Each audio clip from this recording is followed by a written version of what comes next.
On a le sentiment, quand on discute avec nos compatriotes, notre population, qu'on ne sait pas où on va. Là, il y a clairement un déficit de travail au sein des partis politiques. La Martinique et la Guyane, ça fait plusieurs mois qu'ils se réunissent, qu'ils travaillent et qu'ils en sont déjà à 3 ou 4 congrès.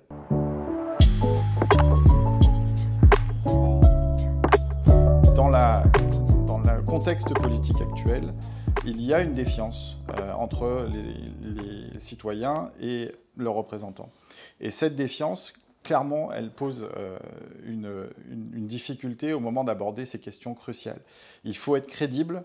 Et aujourd'hui, tout le monde vous dira, les quelques sondages qui existent en la matière le montrent, il y a un déficit de crédibilité on va dire, de la classe politique d'une manière générale. Ensuite, il y a des questions essentielles qui aujourd'hui pèsent sur la vie des Guadeloupéens, notamment la question des services publics qui sont défaillants. Aujourd'hui, tout le monde sait que l'eau, ça ne marche pas, le transport, pas davantage, les questions de déchets, c'est la même chose, et ce sont des éléments importants de la qualité de vie des Guadeloupéens qui aujourd'hui ne sont pas satisfaits de la manière dont ils sont administrés. Et les Guadeloupéens savent, au fond d'eux-mêmes, que les questions institutionnelles et statutaires ne sont pas de nature à régler ça dans l'immédiat.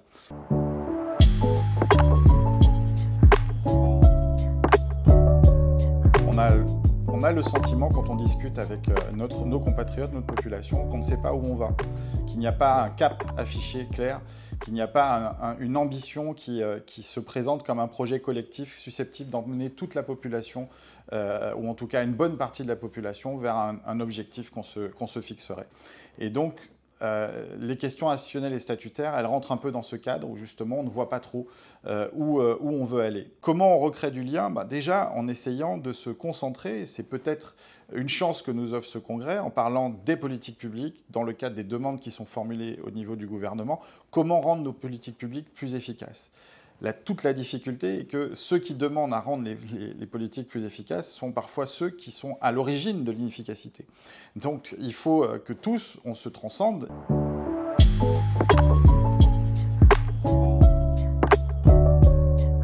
Aujourd'hui, ce qu'il faut, c'est changer la modalité de changement institutionnel. C'est important de bien comprendre ça. D'abord, comment on peut changer les choses? Et la première chose serait probablement que chaque territoire ultramarin soit doté d'une loi organique. Et que dans cette loi organique, il y ait à la fois l'organisation institutionnelle que nous souhaitons et l'organisation des compétences que nous souhaitons exercer au niveau local.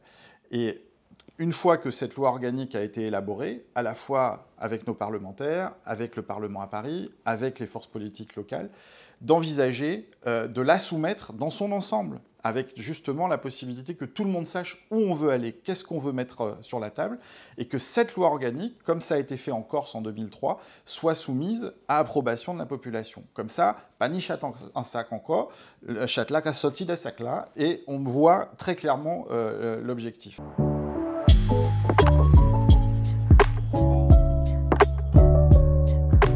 On est dans une recherche d'être d'accord avec tout le monde. On est entre fuite et fente. On essaye d'adhérer à l'opinion de tout le monde. Ce n'est pas ça la politique. Il faut remettre les choses à l'endroit. Il faut que la politique trace le chemin. Il faut que l'homme politique dise « voilà mon objectif, voilà ce que je cherche ». Nous sommes pour une République qui soit plus fédérale qu'elle ne l'est aujourd'hui.